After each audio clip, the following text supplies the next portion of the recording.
In part one of this video, we're going to be talking about the theory side, really, of covering resistance, current, voltage, power, and we'll be putting it all together, talking about Ohm's Law, and basically going through some general principles and trying to tie it all together. In the second video, the part two, we'll be talking about some actual practical testing of some resistors. We're going to be putting some current through the resistors and seeing how the resistance value and the voltage across the resistor determines how much power is radiated. So we'll be doing that in part two. We'll have the power supply plugged in with some meters and getting a bit practical. Basically, this is just to outline the terms that we tend to use and how it all comes together. Let's just talk about a few things here. So first of all, volts. Okay, now volts uses the term V. I'll put this in brackets here. And what volts are sometimes referred to as a potential to do something.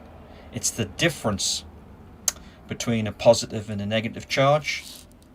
So if you have something which is, say, has a value of, let's say, 10, let's forget that it's volts for a moment, and you have another value next to it, or another point next to it with a value of 5, then you can easily see that if one side is 10 and another side is 5, let's say they're terminals, or it could be anything really, it could be weights in kilograms, then you can see that there's a difference of 5 between the two.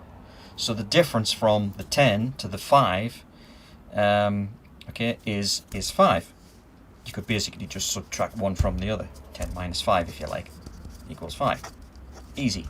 So you could actually say that between point A and point B, there is a difference of 5.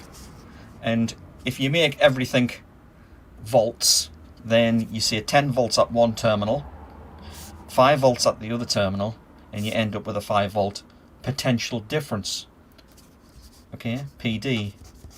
Now, potential difference is really another name for volts. They are the same thing. So sometimes it's described as a pressure. It's like waiting to happen. Nothing's happening yet. There's no flow of electrons or anything yet. It's just a potential at one point which is greater than the potential at the other point. And the difference is what the voltage is. So that's volts. It's just the difference between 2 points. And we're talking in terms of volts or potential difference.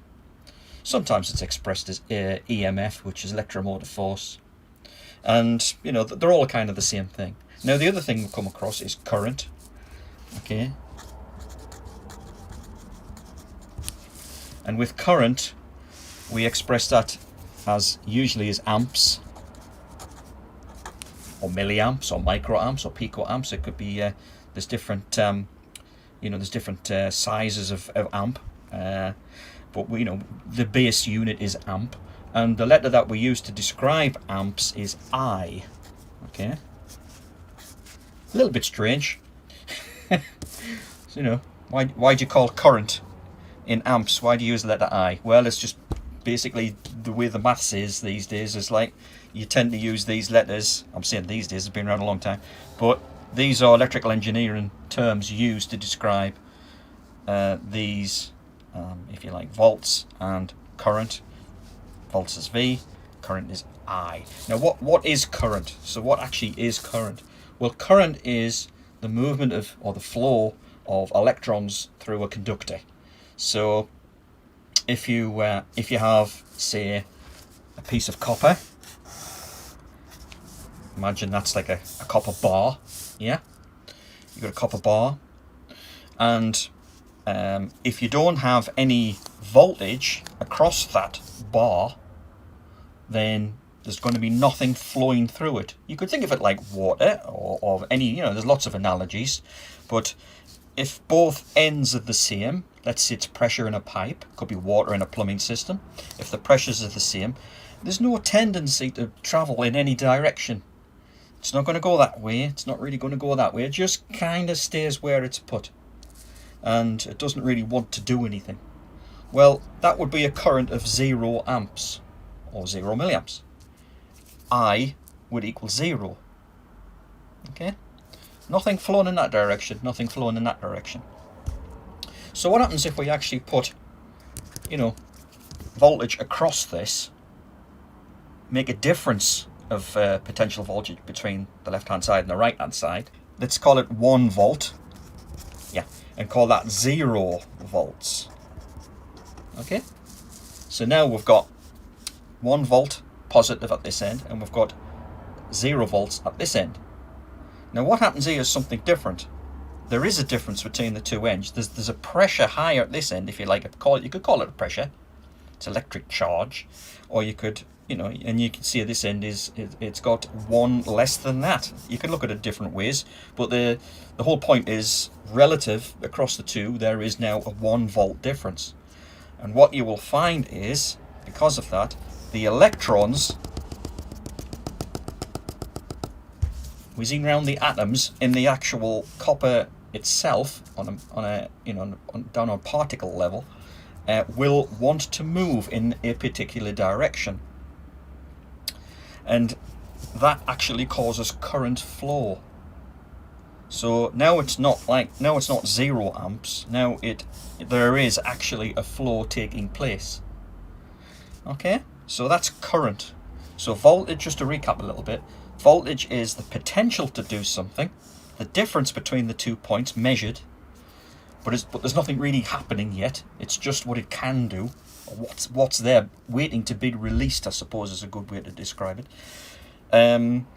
Current is the actual flow, like what really is actually going on, what's going through the copper, what's going through the wire, or through the connector or the switch or whatever component it happens to be. Okay, so that's volts, that's amps or voltage, and current. Next comes resistance. Now resistance, okay, resistance is measured in ohms, which uses the letter R. Sorry about my brackets not being very clear. I'm trying to draw brackets. Resistance is in ohms, or kilo ohms, or mega ohms, or milli ohms. It could be very small, but basically it's all ohms, and we use the letter R for resistor or resistance. So in a resistance, okay, what we've actually got, what is a resistor? I mean, what does it actually do? Well, the clue is in the name. It resists something, so it restricts the flow.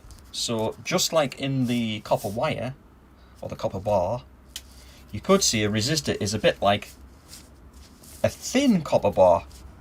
So you could have something big going into something little, let's say. Okay, so now you've actually got a big connector or a big piece of copper going into a very thin piece of copper, and then coming out the other end again.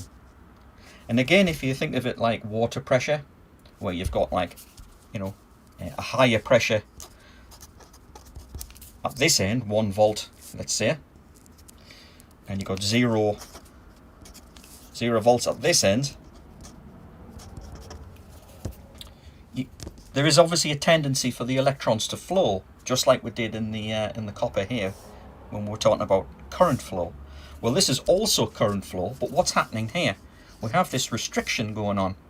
We have a thin piece of copper, and basically this is a resistor. You can actually make resistors in the real world with very thin strips of copper.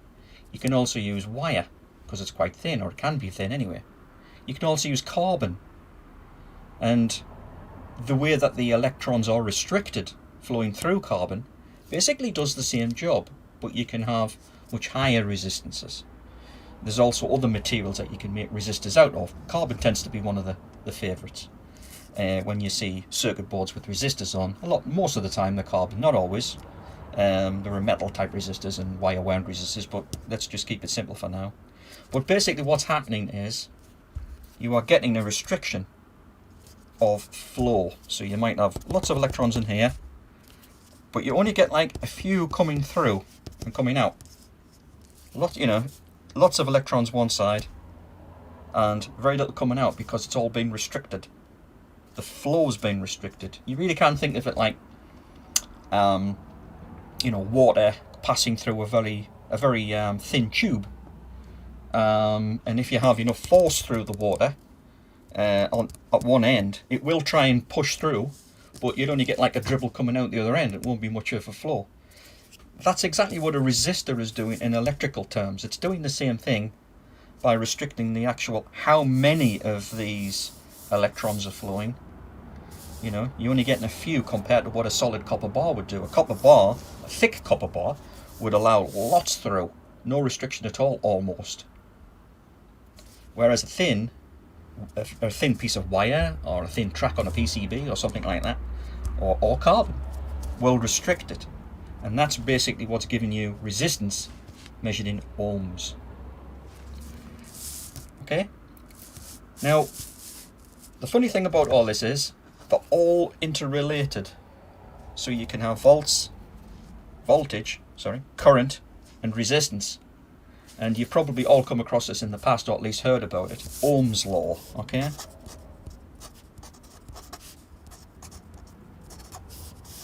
Now, Ohm's Law is a series of formulas which you can manipulate depending on what you're looking for, what you're aiming to calculate. And it's actually not difficult. But these three units are actually all connected. There's a direct correlation between them all. And using Ohm's Law, you can figure out, if you only know two of these, you can figure out what the third one is. Okay? So if you know what the voltage is, let's say, in a circuit, and you also know what the current is, you can figure out what the resistance is. You can actually calculate it before you measure it. You don't actually physically have to take the component off the board and measure it with a test meter. I mean, you could. Sometimes it's not always convenient to do that.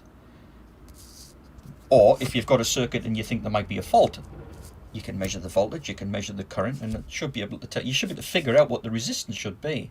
And if you're not getting what the circuit tells you, you may have actually found the fault in a circuit. So it can actually be very useful. You can figure things out without always having to measure things. So anyway, along comes Ohm's Law, which ties all these together. And there's also, let's just talk about that for a moment. For instance, with Ohm's Law, you could say V equals I multiplied by R. Okay? So, voltage equals the current, remember that's I, the current multiplied by the resistance value. Okay? So if we knew the current in a circuit, and we knew the resistance of the circuit as well, if you measured it with a meter or something, you could actually figure out what the voltage is. And you can transpose this and you can turn it around. There's lots of diagrams that you can download from the internet. There's like sheets you can print out and card, with lots of little diagrams and triangles and that sort of thing. So there's any amount of information on the internet, absolutely hundreds of pages of information on the internet, and basically they're all saying the same thing. It's Ohm's Law, and they're talking about the correlation really between the three terms of voltage, current, and resistance. And you can turn them around to find anything you like. If you know a little bit about maths, and you know how to do transposition of formula, then this is all very easy for you. You can turn it around. If not, like I say, it's all on the internet and it's all been done for you anyway. Okay, now there is another thing worth talking about, which is power.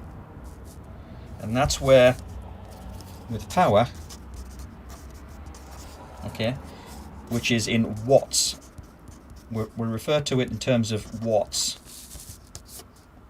And the formula for power is W, if you like, equals I multiplied by V. That's a W, by the way, sorry about that. So power in watts W, also referred to as P sometimes, P for power, equals the current multiplied by the voltage. So if you know the current in a circuit and you know the voltage across that circuit, you can figure out what the power should be. How much power is that circuit actually, if you like, taking from the entire system? Probably releasing it as energy. I guess it has to release it as energy. Usually it's heat. You know, if you have a bar fire plugged into the mains and it's rated at 1 kilowatts, that's 1,000 watts being radiated in terms of heat. Okay, so volts, current, resistance. Ohm's law ties all that together. You can find any one of them if you know the other two. Then you've got power in watts, okay, which can be derived by knowing current and voltage. And there's a formula for that as well, just like there is for Ohm's law. It basically is part of Ohm's law, actually. They're one of the same thing. I'm putting it across like this as two separate formulas. It really all does all tie together. Okay, so that's the theory bit out of the way. And if you can get your head around that voltage is the potential to do something, the difference between 2 points waiting to happen. The current is the actual amount of electron flow in a conductor, measured in amps. And resistance is, if you like, the restriction of the flow. Slowing the flow down, making it less. That's resistance. And then you've got power, okay, which is actually the released energy from the entire circuit. So, let's take a break and I'll be back in a moment. Let's try some resistors with voltage across them and let's measure some current and see what sort of power we're getting.